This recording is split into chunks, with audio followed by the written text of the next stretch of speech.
How is it going, everyone? Daxellz here, and today reacting to another Quadcast Art video reacting to Black Holes Explained from Birth to Death. Let's get straight into it. And away we go. Black holes are one of the strangest things in existence. They True. don't seem to make any sense at all. Where do they come Also from? true. And what happens if you fall into one? Oh, this is an old video. Look at that intro. Jeez. Stars are incredibly massive collections of mostly hydrogen atoms that collapse from enormous gas clouds under their own gravity. In their core, nuclear fusion crushes hydrogen atoms into helium, releasing a tremendous amount of energy.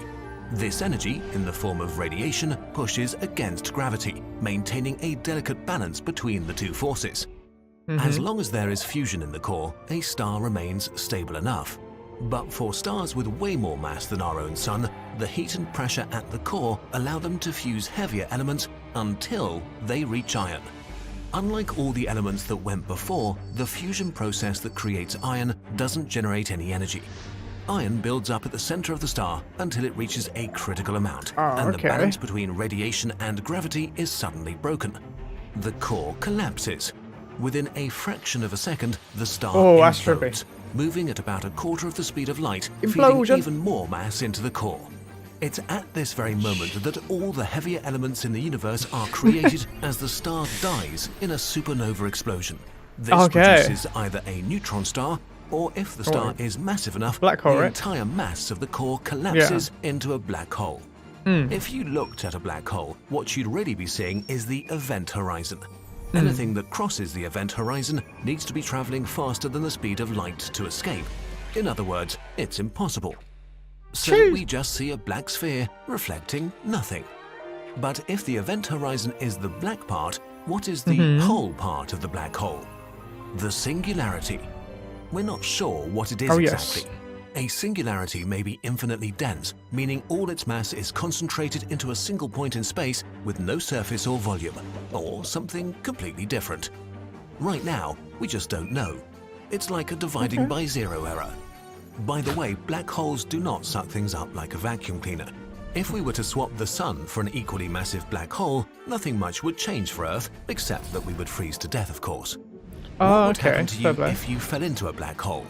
The experience of time is different around black holes. From the outside, you seem to slow down as you approach the event horizon, so time passes slower for you. At some point, you would appear to freeze in time, slowly turn red, and disappear. While from your perspective, you can watch the rest of the universe in fast forward, kind of like seeing into the future. Right now, we don't know. I saw the TARDIS, by the way. That was pretty cool. I think it could be one of two things. One, you die a quick death. A black hole curves space so much that once you cross the event horizon, there is only one possible direction. You can take this literally. Inside the event horizon, you can only go in one direction. It's like being in a really tight alley that closes behind you after each step.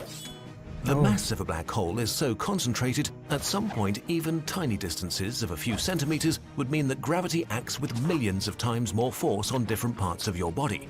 Your cells get torn apart as your body stretches more and more until you're a hot stream of plasma, one atom wide.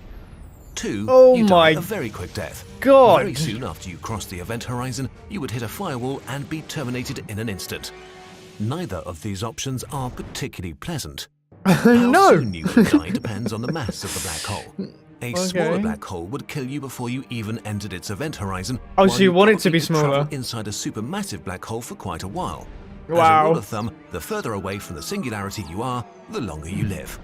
Black holes come in different sizes.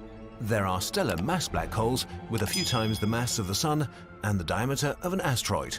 And then there are these supermassive black holes, which are found at the heart of every galaxy and have been feeding for billions of years. Currently, the largest supermassive black hole known is S50014 plus 81, 40 billion times the mass of our Sun. It is 236.7 billion kilometers in diameter, which is 47 times the distance from the Sun to Pluto.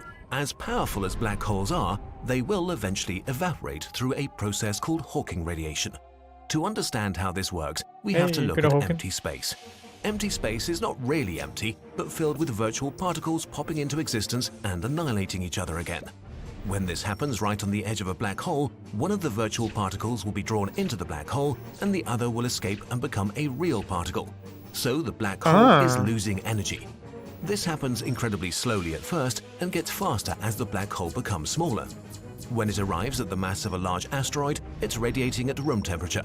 When it has the mass of a mountain, it radiates with about the heat of our sun, and in the last second of its life, the black hole radiates away with the energy of billions of nuclear bombs in a huge explosion.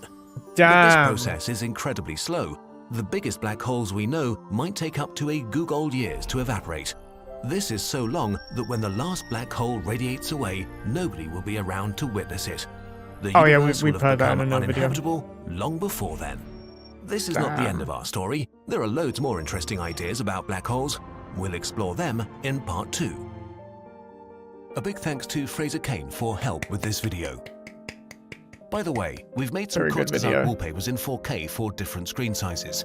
You can get them on our Patreon page, which also helps us to make more videos. Like this December, the first month ever with 3 videos.